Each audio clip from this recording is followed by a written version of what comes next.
Hello बच्चों, एक बार फिर से आपका स्वागत है जीतो जेई बैच में। इस जीतो जेई बैच में हम कॉन्टिन्यूअसली जेई के लिए, जेई 2027 के लिए हर चैप्टर के इंपॉर्टेंट टॉपिक्स कवर कर रहे हैं, जिससे आपको जनवरी अटेम्प्ट में जेई क्वालिफाई करने में कोई भी इशू ना आए। क्योंकि बच्चे क्या करते हैं, लास्ट में जाके ढूंढते हैं कुछ इंपॉर्टेंट मिल जाए, कुछ ये मिल जाए, वो मिल जाए। ऐसा नहीं चलेगा, आपको स्टार्टिंग से ही इंपॉर्टेंट सारे कवर करने पड़ेंगे। तो मैं शशांक शर्मा, आपके फिजिक्स वाले भैया, आज आपको कराने वाले हैं वेक्टर्स के बारे में कुछ चीजें समझाएंगे और फिर 4-5 क्वेश्चन उस पर्टिकुलर कंसेप्ट पे कवर कराएंगे। तो बच्चों, अगर आप तैयार हो वेक्टर्स के लिए, तो वेक्टर्स हमारे पास एक इंपॉर्टेंट टॉपिक है जो आता है, किस में आता है, जेई में आता है। इसमें एक अच्छी खासी वेटेज हो जाती है। ठीक है भैया, स्टार्ट करते हैं हम वेक्टर के बारे में। पहले थोड़ा सा आज रिजल्टेंट वेक्टर के बारे में सीखेंगे। आज की क्लास में हम रिजल्टेंट वेक्टर के बारे में सीखेंगे। क्या होता है रिजल्टेंट वेक्टर, जरा वो चीजें सारी समझ लेते हैं कि रिजल्टेंट वेक्टर हमारे पास किस तरीके से काम करता है, क्या चीज होती है रिजल्टेंट वेक्टर। आ जाओ जरा बच्चों, दो या दो से ज्यादा वेक्टर्स की जगह अगर एक अकेला वेक्टर काम कर जाए, सिंगल वेक्टर सेम काम कर जाए, तो हम उस सिंगल वेक्टर को रिजल्टेंट वेक्टर कहते हैं। अब क्वेश्चन उठता है कि भैया क्या कहना चाह रहे हो, हमें बात समझ नहीं आई। ठीक है, समझाता हूं। सपोज करो ये एक बॉक्स है, इस बॉक्स को ए और बी मिलकर धक्का दे रहे हैं। ए इस पे फोर्स लगा रहा है 5 न्यूटन और बी फोर्स लगा रहा है 2 न्यूटन। तो बॉक्स जा रहा है आगे। ठीक है, बॉक्स आगे जा रहा है, कितनी फोर्स से जा रहा होगा, 7 न्यूटन की। अब ए और बी को हटा दो। अच्छा, हटा देते हैं। ए और बी को हटा के एक अकेला वेक्टर वो काम कर गया, तो वो हो गया रिजल्टेंट वेक्टर। ए और बी ने भी मिलकर इफेक्ट कितना क्रिएट किया था, 7 न्यूटन का। रिजल्टेंट ने अकेले ने भी कितना क्रिएट किया, 7 न्यूटन का।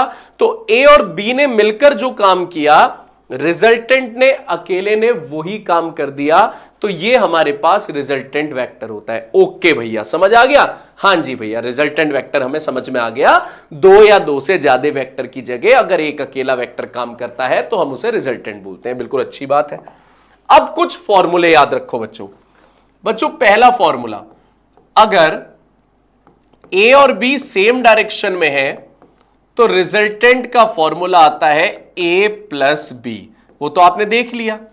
और इस समय रिजल्टेंट मैक्सिमम होता है। अच्छा भैया, रिजल्टेंट मैक्सिमम होता है। हां, और बच्चों ध्यान दो, इसे बोलते हैं 0 डिग्री एंगल। कितने एंगल पे काम कर रहे हैं, 0 डिग्री पर। ठीक है, 0 डिग्री को बोलते हैं सेम डायरेक्शन। ठीक है भैया। और अगर ए और बी अपोजिट डायरेक्शन में है, ए और बी अपोजिट डायरेक्शन में है, तो रिजल्टेंट आता है ए माइनस बी। अगर ए बड़ा है तो ए माइनस बी, बी बड़ा है तो बी माइनस ए। इस समय एंगल कितना है इनके बीच, 180 डिग्री। और इस समय जो रिजल्टेंट आ रहा है वो मिनिमम है। यानी दो वेक्टर्स का रिजल्टेंट मैक्सिमम होता है ए प्लस बी और मिनिमम होता है ए माइनस बी। ओके भैया, समझ में आ गई हमें कि दो वेक्टर मैक्सिमम होते हैं ए प्लस बी और मिनिमम होते हैं ए माइनस बी। अब एक और चीज सिखाओ भैया। ए और बी दो वेक्टर है, ठीक है, उनके बीच में एंगल थीटा है। ओके, तो रिजल्टेंट का फॉर्मूला आप याद रखो, √a² plus b² plus 2ab cos theta. Okay भैया, सेम डायरेक्शन में है प्लस हो जाता है, अपोजिट डायरेक्शन में है माइनस हो जाता है, एंगल है तो रिजल्टेंट का फॉर्मूला याद कर लो, √a² plus b² plus 2ab cos theta. ठीक है भैया, यहां तक तो बात समझ में आ गई। और सुनो, मैक्सिमम रिजल्टेंट आपके पास a प्लस बी हो गया, मिनिमम a माइनस बी हो गया, और मैंने आपको बता दिया ये फॉर्मूला होता है। लेकिन थीटा के लिए आपको एक चीज याद रखनी है। क्या भैया, वो भी बता देता हूं। ध्यान रखना बच्चों, आपको हमेशा अगर एंगल, ये दो वेक्टर्स हैं, तो जहां हेड ये एरो होता है, ये हेड होता है, हेड हेड, और एरो से उल्टे वाला होता है टेल, ये हेड ये टेल, ये हेड ये टेल। अगर ये एंगल सपोज करो आपको 30 दे रखा है, तो आप एज इट इज यूज कर लेना, टेल से टेल का एंगल दे रखा है, टेल से टेल का एंगल दे रखा है आपको 30 डिग्री, तो आप इस फॉर्मूले में as it is 30 degree use कर लेना। ओके भैया, अगर आपके पास एंगल दे रखा है हेड से हेड का 60 डिग्री, हेड से हेड का एंगल दे रखा है 60 डिग्री, तो आप क्या यूज करना, आप हेड से हेड दे रखा है हेड टू हेड, तो मेरे बच्चे आप डायरेक्ट यूज कर लेना थीटा की वैल्यू 60 डिग्री। ठीक है भैया, थीटा 60 डिग्री डायरेक्ट यूज हो गया। लेकिन अगर आपको दे रखा है हेड से टेल, हेड से टेल 30 डिग्री, तो आप थीटा 30 नहीं यूज करोगे। अगर आपको कभी भी हेड से टेल के बीच का एंगल दे रखा है, हेड से टेल, तो आप क्या यूज करोगे, तब आप थीटा यूज करोगे 180 माइनस 30, यानी कि 150 डिग्री। ठीक है भैया, बात समझ में आ गई, जो आपने बोला हमारे दिमाग में बैठ गया कि ये यूज होगा, हाँ ये यूज होगा, ये दिमाग में बैठा लो। ठीक है भैया, ओके हो गया। यहां तक कोई इशू हुआ? नहीं भैया कोई इशू नहीं, ये समझ में आ गई बात हमें कि हम इसे यूज कर लेंगे।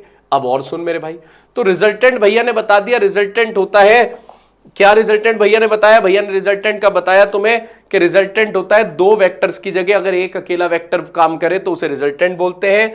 सेम डायरेक्शन में हो तो a प्लस बी होता है, अपोजिट डायरेक्शन में हो तो a माइनस बी होता है, एंगल पे हो तो under root A square plus B square plus 2ab cos theta होता है। लेकिन थीटा आपको यूज करना है, टेल से टेल का दे रखा है तो डायरेक्ट यूज कर लो, हेड से हेड का दे रखा है तो डायरेक्ट यूज कर लो, लेकिन हेड से टेल दे रखा है तो आप क्या यूज करो, तब आप ऐसे यूज करो। ठीक है, हाँ जी भैया बिल्कुल ठीक है, आप बिल्कुल सही कह रहे हो। आगे आ जाओ, अब एक स्पेशल पॉइंट याद रखो। क्या स्पेशल पॉइंट बता रहे हैं भैया, जरा बता दो। बिल्कुल बताऊंगा सारी चीज, जरा ध्यान देना। स्पेशल पॉइंट हमारे पास ये है यहां पे कि अभी आपने देखा ए और बी के बीच का एंगल थीटा है, ठीक है भैया, इनके बीच में रिजल्टेंट जा रहा है, ठीक है भैया, उस रिजल्टेंट का एंगल बी के साथ बीटा होता है और उस रिजल्टेंट का एंगल ए के साथ अल्फा होता है। क्या बोला मैंने, सुनो, ए और बी के बीच का एंगल होता है थीटा, रिजल्टेंट का एंगल ए के साथ होता है अल्फा, रिजल्टेंट का एंगल बी के साथ होता है बीटा। कई बार आपको अल्फा बीटा की जरूरत पड़ जाती है, तो मैं आपको इसका फॉर्मूला याद करना सिखा रहा हूं। 10 अल्फा 10 बीटा। अल्फा किस किस के बीच का एंगल है, आर और ए के, और यहां पे तीन चीजें क्या है, R A B, R A B. अगर आपके पास अल्फा जो एंगल है वो आर और ए के बीच का एंगल है, आर और ए, तो रह कौन गया, बी, कौन रह गया, बी, तो आप यहां पे लिख दो बी अपॉन बी। ठीक है भैया, क्या लिख दिया, बी अपॉन बी। 10 कैसे बनता है भैया, साइन अपॉन कॉस से, हाँ भैया, लेकिन आप अल्फा मत लिखना, यहां थीटा लिखना। थीटा किसका एंगल था, ए और बी का, ठीक है भैया। अब बी तो आ चुका है, हाँ, कौन रह गया, ए रह गया, ए को यहां लिख दो प्लस में। ये याद करने का तरीका है आपके पास, जरा ध्यान दो। अगर आपको 10 बीटा निकालना है, ध्यान से देखना क्या निकालना है, 10 बीटा। बीटा किसका एंगल है, आर और बी का, किसका एंगल है, आर और बी, तो रह कौन गया भैया, आर और बी आ गए तो ए रह गया, तो ए लिख दो ऊपर नीचे। 10 कैसे बनता है भैया, साइन अपॉन कॉस से, लेकिन यहां थीटा लिखना। ए आ चुका है तो रह कौन गया भैया, बी रह गया, तो बी लिख दो। ये फॉर्मूला होता है आपके पास अगर रिजल्टेंट का एंगल निकालना हो अल्फा के साथ और रिजल्टेंट का एंगल निकालना हो बीटा के साथ, तो आपके पास ये फॉर्मूला चलता है। ठीक है, हाँ जी भैया, क्लियर हो गई बात, यहां तक ओके हो गई। हाँ चलो अब सुनो और आगे एक और चीज सिखाता हूं बच्चों। अगर आपके पास ए वेक्टर प्लस बी वेक्टर का जो मैग्नीट्यूड है वो बराबर है ए वेक्टर माइनस बी वेक्टर के मैग्नीट्यूड के, तो ये कंफर्म है, अगर ये चीज है देन ये दिमाग में रख लेना कि ए और बी के बीच एंगल 90 डिग्री होगा, ए और बी के बीच एंगल 90 डिग्री होगा, तभी ए प्लस बी और ए माइनस बी का मैग्नीट्यूड बराबर हो सकता है। ठीक है भैया, ये याद रहेगा हमें। अगर आपके पास रिजल्टेंट ए बी तीनों बराबर है, क्या बराबर बोल दिए भैया ने? भैया ने बोल दिया अगर आपके पास रिजल्टेंट बराबर है, ए बराबर है, बी बराबर है, तीनों बराबर है, तो ए और बी के बीच का एंगल 120 डिग्री होगा। ठीक है भैया, ए और बी के बीच का एंगल क्या होगा? 120। ये याद रखेंगे भैया। याद हो गया? हाँ जी भैया, याद हो गया। ठीक है, और सुनो, ए और बी बराबर है और 90 डिग्री पर है। ए और बी बराबर है और उनके बीच का एंगल 90 है। तो पहले तो एक चीज बता दूं, अगर दो वेक्टर्स बराबर होते हैं तो उनका जो रिजल्टेंट जाता है वो बिल्कुल बीच में से जाता है। अगर ये 90 पे है तो ये बनेगा 45-45, अगर ए और बी बराबर है। और उस रिजल्टेंट की वैल्यू कितनी आएगी भैया, ये भी तो बता दो। उस रिजल्टेंट की वैल्यू मेरे बच्चों अगर बराबर है, सिर्फ उस केस में बता रहा हूं, अगर आपके पास बराबर है और दोनों के बीच में एंगल कितना बैठ रहा है? 90 डिग्री बैठ रहा है, तो उस केस में √2a आ जाएगा रिजल्टेंट। और अगर ए और बी बराबर है, ठीक है, और उनके बीच एंगल 60 डिग्री है, ए और बी बराबर है और एंगल उनके बीच में 60 है, तो पहली बात तो रिजल्टेंट बिल्कुल बीचों बीच जाएगा 30-30 पे। ठीक है, और रिजल्टेंट की वैल्यू कितनी आएगी? √3a। डायरेक्ट याद कर लो, ये तीन केस बता रहा हूं। ए और बी बराबर है और 120 डिग्री पर है, तो भैया ये तो आपने बता ही दिया। ए और बी बराबर है और थीटा उनके बीच का 120 डिग्री है, तो जो रिजल्टेंट जाएगा वो दोनों के बीच में से जाएगा, बिल्कुल बीचों बीच से, 60-60 से। और रिजल्टेंट की वैल्यू किसके बराबर होगी? ए के बराबर होगी। 90 डिग्री पे बराबर है, 90 डिग्री, तो रिजल्टेंट होगा a√2। कब? जब ए और बी बराबर है। ए और बी बराबर है 60 डिग्री पर, तो रिजल्टेंट होगा √3a। ए और बी बराबर है 120 डिग्री पर, तो रिजल्टेंट ए के बराबर होगा। ठीक है भैया, आगे चलो। अब आपके पास कंसेप्ट देखते हैं, क्वेश्चन देखते हैं, समझते हैं चीजों को। If the resultant of two vectors of magnitude p and q acting at a point of 60 degree is इतना। आपके पास p और q दो वेक्टर्स हैं, ठीक है जी, उनका रिजल्टेंट है √7q और p और q के बीच एंगल है 60 डिग्री। ठीक है, तो आपको रेशो बताना है p/q का। किसका रेशो बताना है? p/q। तो भैया रिजल्टेंट की बात भी हो रही है, एंगल की बात भी हो रही है, तो रिजल्टेंट का फॉर्मूला लगाते हैं √a² + b² + 2ab cos 60। cos 60 होता है हाफ। रिजल्टेंट दे रखा है √7q, ठीक है, a दे रखा है p, b दे रखा है q, a दे रखा है p, b दे रखा है q, cos 60 होता है हाफ। तो हमारे पास अगर स्क्वायरिंग बोथ साइड करें, स्क्वायरिंग, तो 7q² is equals to p² + q² + pq। ठीक है भैया, p² + q² + pq। अब q² को इधर ले जाओ, तो 7 में से q² अगर गए, क्या गया जी? 7 में से q², तो हमारे पास बचेगा 6q²। 6q² is equals to p² + pq। ठीक है भैया, अब हमें निकालना है p/q, तो क्यों ना पूरी इक्वेशन को pq से डिवाइड कर दें भैया, उससे क्या होगा? देखता तो जा।